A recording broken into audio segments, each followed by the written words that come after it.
আল্লাহ রাব্বুল আলামিন কোরআনে কারীমের ভিতরে নবীজির নাম একটি বারের জন্য নাম ধরে তাকে ডাকেন নাই, বরং তিনি বলেছেন তোমরা পরস্পর পরস্পরকে যেভাবে নাম ধরে ডাকাডাকি করো আমার নবীকে সেভাবে নাম ধরে ডাকবে না। আল্লাহ নিষেধ করেছেন আমার নবীর নাম ধরে ডাকবে না। সুবহানাল্লাহি ওয়া বিহামদিহি।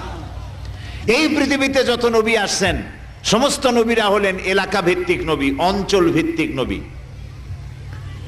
এক এক এলাকার, নূহ আলাইহিস সালাম এক এলাকার, মুসা আলাইহিস সালাম আলাক এলাকার, দাউদ আলাইহিস সালাম আরাক এলাকার, এরকম এলাকা ভাগ ভাগ করা। কিন্তু মুহাম্মদ সাল্লাল্লাহু আলাইহি ওয়াসাল্লামকে আল্লাহ রাব্বুল আলামিন কোন এলাকার জন্য নবী বানান নাই।